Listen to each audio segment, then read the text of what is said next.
রাজধানীর মিরপুরে স্বামীর বিরুদ্ধে স্ত্রী থানায় অভিযোগ করায় স্ত্রীর উপর অমানুষিক নির্যাতন। বিস্তারিত প্রতিবেদনে দেখুন আমাদের সহকর্মী ইদ্রিস মাতবরের প্রতিবেদনে। আমি অভিযোগ করে আমি থানায় কেস করেছিলাম, বুঝছেন। আর উনি মানে না, এইসব বিয়ে তালাকনামা দিচ্ছি, উনি মানে না। কারণ সে মানি না, তোর আমি নিয়ে ঘর করে খাবো। সে খাওয়ান বস্তা দেয় না, কিছু দেয় না। যে আমি বিদেশ করে এসেছি, 7.5 লাখ টাকা খাইয়া দিয়েছে, গয়নাগাটি সব খাইয়া। কত বছর ছিলেন বিদেশে? 4 বছর। 4 বছর। সমস্ত টাকা উনি আত্মসাৎ করেছে? হ্যাঁ, সব। আচ্ছা, আপনাদের মধ্যে আসলে এই মন মানসিকতা বা এই দণ্ডটার কারণটা কি নিয়ে?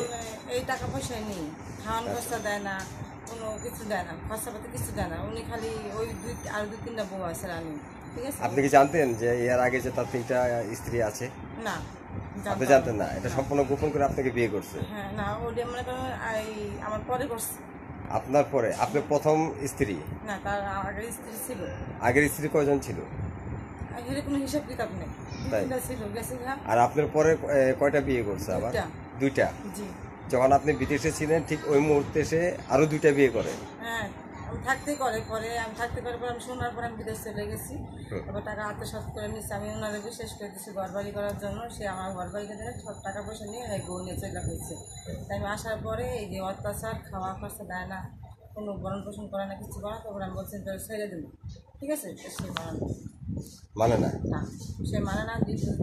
তারপর সে মানে না, অনেক অত্যাচার, মুখে ভাষা খারাপ করে ওই মিরপুর থেকে গণ্ডগোল সৃষ্টি করে রাজাবাজার আসছে। তারপরে এইখানেও আসে গণ্ডগোল সৃষ্টি করে এই হলো কাহিনী। 7.5 লাখ টাকা খায়া গেছে, গয়নাগাড়ি খায়া গেছে। হ্যাঁ, অনেক কিছু মানে অত্যাচার করতেছে। এখন আমি কী করবো সেটা আমি বলতে চাচ্ছি। স্বামীর নির্যাতনে স্ত্রী অসহায়, নাহারের পক্ষে কথা বলায় আরতদার জয়নালকে হত্যার হুমকি দেয় নাহারের স্বামী মামুন। আমাদের সহকর্মী বিস্তারিত ইদ্রিস মাতাব্বরের প্রতিবেদনে। রাজধানীর মিরপুরে স্বামী অত্যাচারে অতিষ্ঠ হয়ে গত 5 এপ্রিল তারিখে দারুসালাম থানায় গিয়ে লিখিত অভিযোগ করেন স্ত্রী নাহার তার স্বামী মামুন মিয়ার বিরুদ্ধে। নাহার জানান তিনি দীর্ঘদিন জর্ডানে ছিলেন, জর্ডানে থেকে প্রতিমাসে পুরো বেতনের টাকা স্বামীর কাছে পাঠাতেন। স্বামী মামুন মিয়া তার সমস্ত টাকা নিজে আত্মসাৎ করেন।